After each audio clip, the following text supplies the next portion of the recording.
So which of my trolls are we? There's so many. Interestingly, so many. The dick shirt was a good one. That one made international headlines. That was like a big one. But briefly, you got into trolling with a dead horse. I feel, man. So I go into a meeting, right? It was a National Bank Financial, and the guy comes in and he's like, "Yeah, he's qualified. Like I qualified. I'm ready to sell him." But then his like associate walks in with him, and this guy's like a male diva. He's like, "Oh, I just want to see like what you have because I've sold suits before for real brands." Okay. Like gives me the whole like real brands. Yeah. You know, I'm like, cool, and I usually meet with real prospects, so that's why I'm with your friend here, you know. And he's like, "No, I'm gonna look at what you do." So he's like policing me, and he's just like a male bitch, you know. Yeah. But like just being a, you know, it's just like, and you know, usually, so here's what I usually do. So in our selling environment, one-to-one selling, B2C selling is kind of like dating. So like, let's imagine you ask a girl on a date and then she shows up with a friend. If you're smart, you're like, this is a bad sign. Yeah. Right? Like generally it's not a good sign. Yeah. So when a prospect brings a friend with them, it's like, ugh, like the friend is never excited to be there. They're not qualified to be there. Just there to police. Yeah. There are ways to unwind that situation, but like usually what I'll do, you know, two guys walk in, like, and I'm expecting one guy. He'll be like, "Oh yeah, I brought my buddy Steve with me, right?" And I'm like, "Cool, you guys always shop together." Yeah. And I kind of look at them like that, and they're like, "Oh no, just you know," he's like, I support you. I couldn't do that in this case because anyway, so it might be the case, you know. Anyway, so this annoying person is like the whole time just like within 5 minutes, like they're asking me stupid questions. I'm like, listen, man, like I just came here to make you a couple suits. Obviously, like. You're not really here to do that. Let's cross it off. It's all good. Yeah. Maybe you can help me with a couple referrals. And the guy's like, I'm giving you referrals. Like, man, I was like, okay, whatever. I'm out of here. Like, just, I don't want, I'm not going to sit and overstay my welcome. Like, obviously, I'm going to like take 5 coffees on the way out, maybe steal a couple of pens and notepads, whatever. Yeah. I'm not leaving empty handed, you know? Yeah. But like the sale ain't happening. And this office was very close to mine. They were in the tower that was right adjacent to mine in Calgary on 4th Street and Center. Anyways, I go back up. By the time I get back to my office, there's a voicemail on our company voicemail. And it's this guy. Who can it be? It's this guy. Is that guy? Okay. And he's like, yeah, like I just had this guy, Dimitri, come to my office. And I just want to let you know what a rude salesman he is. He doesn't know I own the company. What a rude salesman he is. I asked him questions he couldn't even answer. The truth is I didn't want to answer them because like he was asking me leading questions to try to like waste my time. Correct. And I'm like, dude, like, at this point, like I'm pulling 7 figures. I don't have time for this guy. Yeah. Like I'm out of here, man. Yeah. Seriously, straight up. Like, fast. Yeah, like I'm like, come on. Like what is, right? Like I got 12, 13 appointments that day. Like I'm driving my Maserati, selling suits and shirts, meeting to meeting. Guys, like you're driving that car. I'm like, I'll drive a nicer model if you buy some more suits. Yeah. I'm like whatever. Yeah. My clients are like CEOs of like public companies. I'm crushing it at this point. I'm like, I'm not wasting time on this guy. Yeah. It's like, yeah. And I called another guy in your company. And what happened was somehow he found a number for another salesman, Neve, was a friend of mine working in our Toronto office. He's like, and I talked to the Neve. He kept calling him the Neve. The guy's name is Neve. Yeah. Calls him the Neve. I talked to the Neve and I told him as well. And I told the Neve. I was like, what the hell? I was like, I called the Mike, whatever. He's like, and this Dimitri guy, blah, blah, blah. So he just leaves like an annoying message, but it's on my voicemail. Yeah. Okay, whatever. So I'm like, I'm just like, fine. So that evening, I'm like, you know what? I'm going to get a little troll going for this guy. So I call him back. I'm not going to tell you what name I used, but I used a very offensive name. If you put the 2 words together, it's not very nice. Yeah. The first name was Yura. Yura something. I don't tell you what you are, but it was something.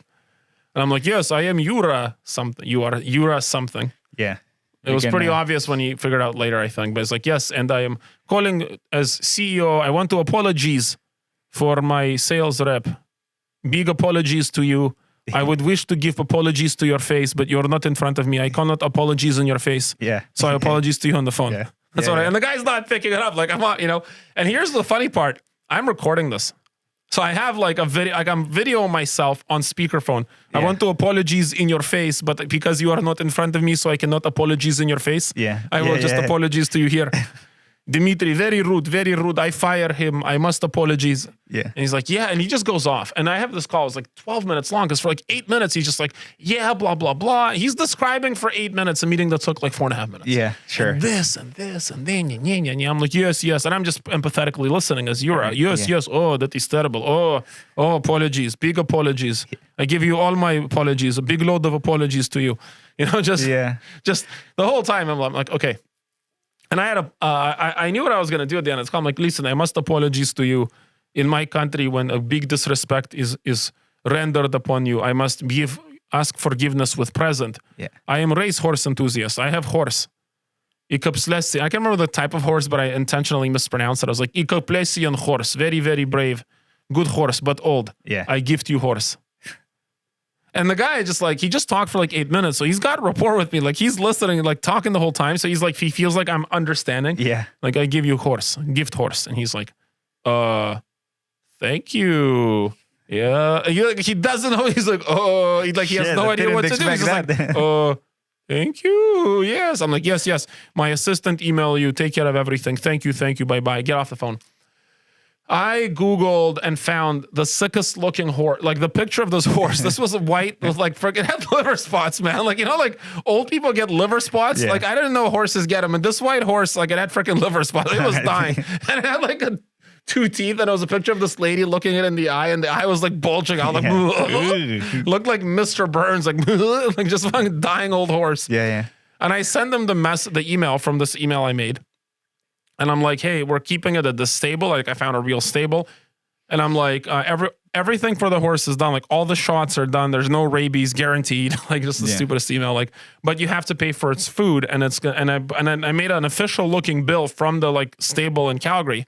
And it was like $3,000 a week for food. I'm like, this is the, this is the bill. Thank you. You're going to really enjoy this horse. Within an hour, the guy emails back. And this was like an official looking email. He's like, oh, thank you so much. And it was to my assistant. It was from my assistant. Assistant to your, I'm not going to say your what. Wasn't nice. He's like, thank you so much. I think it's such a nice gesture. But he's being polite. He's like, unfortunately, I can't afford this glorious animal. He were a glorious animal. Right. Because not my budget. Like, obviously, he was like some associate douche. He's like, yeah, but like, I don't, thank you so much. I just, blah, blah, blah.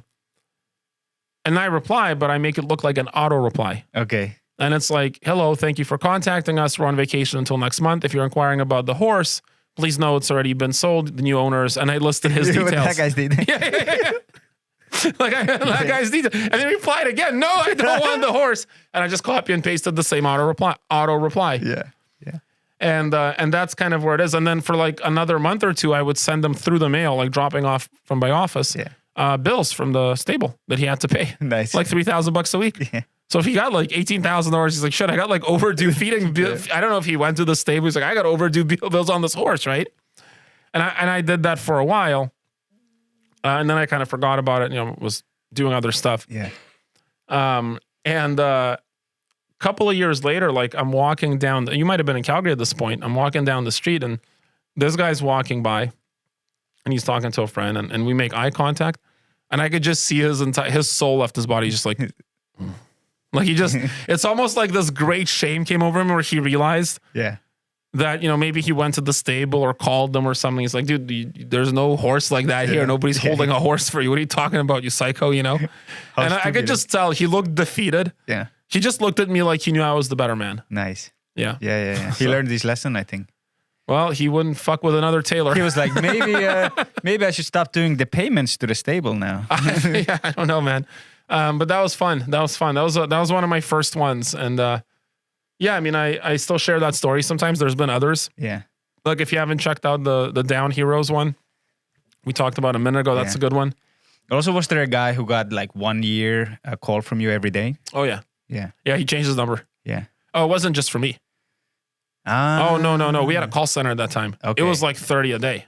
Nice. Yeah. Anyways, we're not going to share that here. I don't know how, that's bordering between chaotic and crime. Yeah. No, but like he was a douche and he's just like, if you ever call me again, blah, blah. Again, this never happens, but like the one time in a year, like if you ever call me again, it's like, dude, I'm going to call you every day. Yeah.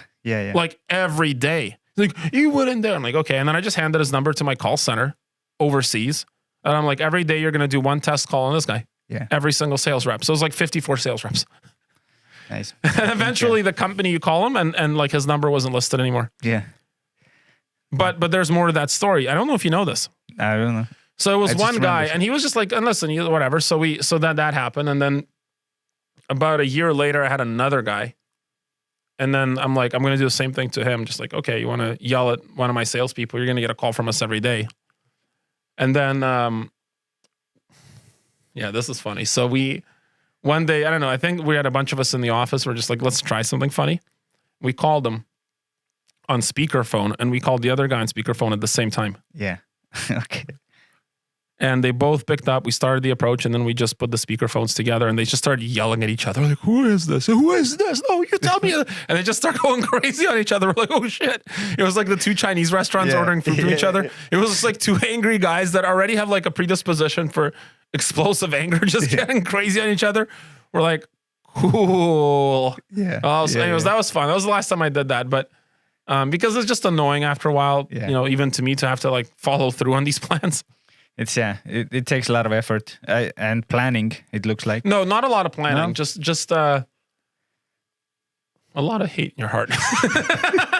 Just it's like go to the special place. You know what it is? It's like, look, you're on the phone, you're a sales guy, like, and you're not gonna win them all, obviously. Yeah. Like it's sales, you're not gonna win them all, right? Yeah. But sometimes you just have to win. Yeah. Sometimes you just have to win. It's like, you know what? Like I might not get your money, but I'll get a lot of your time. Yeah. And I'll get your energy. Sometimes you just want to win. It's like you have this saying, you didn't win, but also you didn't lose. Oh, there's no losing. Yeah.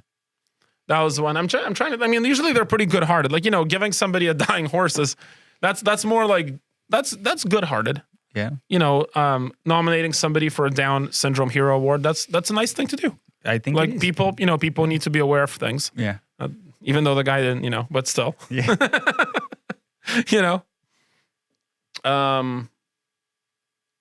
Yeah. I mean, these are obviously like random one-offs, and I'm just thinking, did you remember some other ones over the years? Well, there was one that happened in this office. We had a fun client in Finland, a young dude who he wouldn't pay. He wasn't paying. Yeah. I made him pay. Because he wasn't happy with something, I think. No, he was happy with everything. When you saw him, he was like, so he wasn't just he didn't want to do the payment. He just didn't want to pay. Yeah. No, he took the products and then he wouldn't pay and he ignored your calls. Yeah. And he got a call from me. And then he was happy to pay. Yeah. So I think there's some stories here that some okay, I'll tell you one. This is a true story. This is a true story. Yeah. Man, I'm starting to think that getting a call from me is a terror. I called the guy, and again, guys were cool, but this guy was a dick. And I was like, okay, whatever. Again, it's sales. Sometimes you get a dick, whatever. Like, it doesn't happen very often. I've been doing this shit for 20 years. Yeah. There's like 6 cases where guys like, okay, you're a dick. Like, whatever. He was a dick, and I didn't do anything. I just forgot about him, whatever. And then, but I remember his name came up, like, because I was in the community. And then I had a hockey game. I used to play at 6 a.m, pretty early. Okay. Before work, and in Calgary. And I looked at the other team's roster, like, because you see before the game, like, I'm like, I don't know that team. And I recognized the guy. He had like a very unique name. Like, oh, that's the guy. That's the guy. And I remember from like months ago, like, oh, that guy was such a dick to me. I had a referral to my call, and he was a dick. Yeah. And he was skating by the crease, and I'm just like, I'm a goalie. Like, there's not, it's beer league, whatever. And I just freaking blocked him right in the side of the head, just kablamo. And he falls like, ugh, and he's like, dude, what the hell, right? And he still has no idea what happened. Like, it was a totally chill game, nothing going on. I just whacked this guy's side of the head with my blocker, just kablamo. And to him, he's just like some crazy, and I got a penalty. Yeah. And he's like, some crazy goalie just clocked me in the side of the head for no reason. Yeah. And in my head, I'm like, that's because I cold called you 4 months ago and you rejected me. It's like, this is a good revenge, right? Yeah. Under the guise of the rules of the game. I'll take a 2-minute penalty. Yeah, it's just fine. Smack the guy. It's allowed. Yeah. I mean, yeah. So that was pretty. Again, I think I'm starting to think getting a call from me is a terror. Like, if you don't book a sales appointment with me, I will show up at your hockey game dressed in the other team's uniform and beat the crap out of you. Yeah, that's an option. And nobody. And by the way, this is extra insidious if you know hockey, because I'm a goalie. Nobody's gonna fight me. Yeah. Because then the whole team has to clear the bench. Yeah. And then my team's like, dude, what the hell did that guy say? I'm like, I was like 4 months ago. Yeah. What? It's like, don't worry about it. Tailor stuff. Yeah. All right. I think we're just good. Look at that guy and just fucking hate him. Well, there's that too. Yeah. Yeah. Right, good You stuff. troll any clients? No? Not on that level. I'll think of something. I probably have some. Yeah. I do want to make clear, this is not normal. I don't mean in the course of my life. I mean, it's not normal for humans. Yeah. In the course of my life, once in a while, there's a troll coming. Yeah. All right, guys. Peace.